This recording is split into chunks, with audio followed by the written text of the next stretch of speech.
Yesu anatumia swala la Sodoma na Gomora kuonyesha kile ambacho kitatangulia ujio wake. Katika zama zile, vipindi viwili, kuja kwa Yesu mara ya pili na kile kipindi cha kabla ya gharika, vinaweza vikawanishwa kwa namna ifuatayo, ya kwamba yote ni vipindi vyote viwili vinahusisha wokovu. Wokovu wangu, wokovu wa mtu fulani. Inahusisha wokovu na uangamivu. Na tunaona familia ya Nuhu inaokolewa na wengi, maelfu ya wengi wanafanya nini? Na ndio ubaya wa kitu hiki, ya kwamba wachache wanaona nuru, wengi wanaona giza. Wachache waliokolewa wakati wa gharika, wengi walipotea. Kwa hiyo kuna wokovu, kuna uangamivu. Kuna kuokolewa wachache na kuangamia walio wengi. Lakini pia linatupatia onyo ya kwamba kuna kujitayarisha. Wachache watajitayarisha, wengi hawatajitayarisha, wakiona tu kwamba maisha ni kama kawaida, business as usual. Wengi wanaacha kupatia kipaumbele mambo ya Mungu, na wachache wanapatia kipaumbele mambo ya Mungu. Na vipindi vyote ni hivi. Wengi wanadhihaki ujumbe wa rejeo ya Kristo, wachache wanaushikilia na kusema hakika Bwana wetu karibu. Ni ama kusupport, tusipokuwa angalifu, ni ama tutimize unabii au tusupport kutumia kwa unabii. Tusipokuwa angalifu.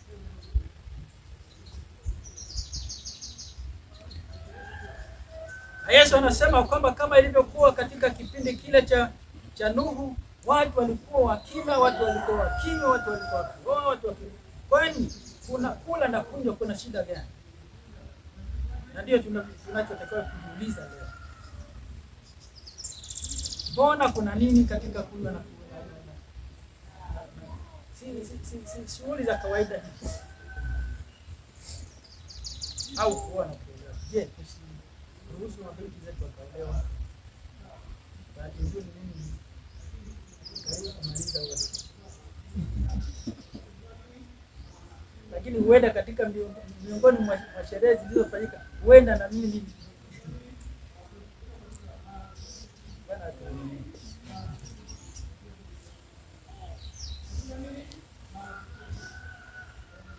Sasa mzee hapo chini basi. Wale wako kama vijana wako karibu kuona.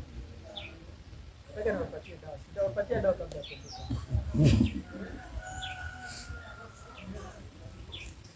Wazazi wenye watoto,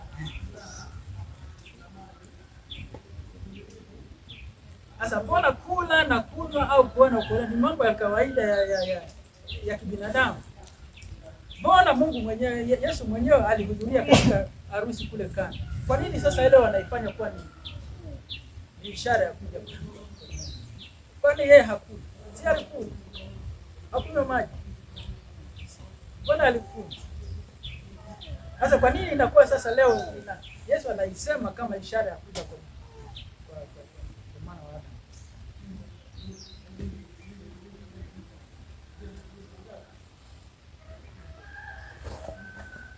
Sister White anaandika katika review ya namba 25 ya mwaka 1888.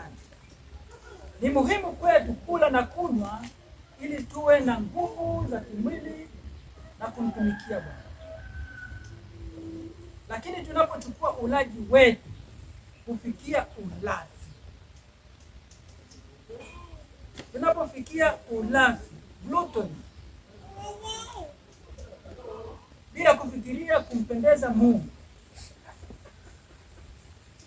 tukila kile tu ambacho kinapendeza ladha zetu, tunafanya kama waliofanya siku za Mungu. Kwa hiyo kumbe tatizo sio kula, tatizo sio kunywa. Tatizo ni kwamba unakunywa nini na unakula nini. Meza yako imejazwa na vitu gani? kinywa chako kinaruhusu kitu gani kuingia katika kinywa chako? Nataka niwaambie kitu kimoja. Wengi wenu nafikiri mmehudhuria katika semina mbalimbali, washa au hata katika hizi sherehe za harusi. Lakini zungumzie katika washa. Siku hizi ukiweka maji pale na soda, utawakuta wengi ambao wanachagua maji.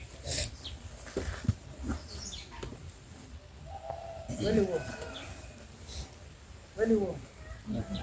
Unajua kwamba nazungumzia washa. Sasa hapa nazungumza zile za kidunia, zile za kawaida, yani za kidunia za serikali. Wanaweka maji, wanaweka nini? Na wanao wenyewe walevi watakuwekea maji pale, watakuwekea soda pale, watakuwekea pipi. Lakini watu wachache sana wanaochukua vile. Wengi wanabaki na kwa sababu wanajua thamani ya maji. Wanajua hasara ya kunywa.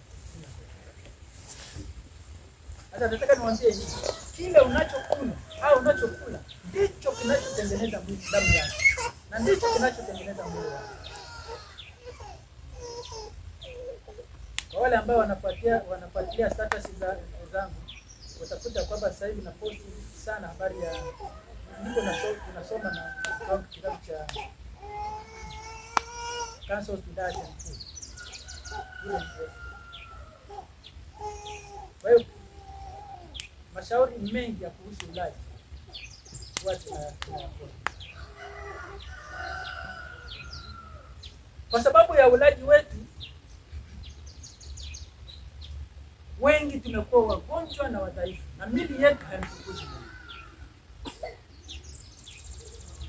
Lakini niseme ya kwamba dunia imefikia mahali ambapo sasa wanakula chochote wanachokula.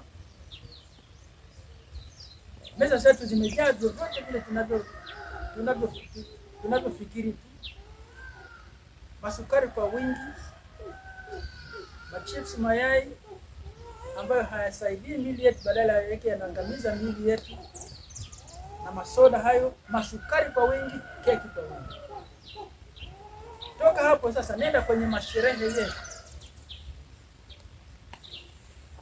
Ndio hapo takuja kwa wazee na wale ambao wanafunza, wale ambao hivi karibuni watawezesha. Angalia ni kitu gani unaweka katika meza ya watu waliokuhudhuria katika ndoa yako.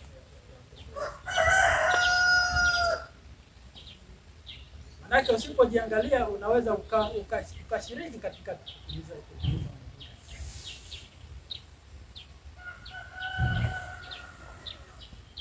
Mjiwaji anaendelea kusema kula, kunywa na kuoa au kuolewa kama ilivyokuwa siku za Nuhu inawakilisha hali ya kushughulishwa kupita kiasi na sherehe za kidunia na kujitolea kabisa kwa anasa za kibinafsi, huku watu wakipuuza maonyo ya Mungu kuhusu mwisho.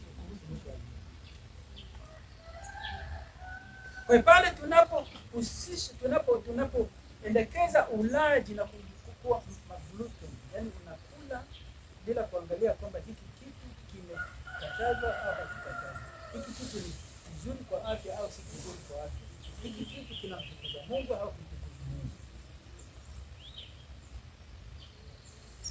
Ndio hapo unaposhiriki katika kutimiza Mungu. Wewe mwenyewe unakuwa ni element ya kutimiza Mungu.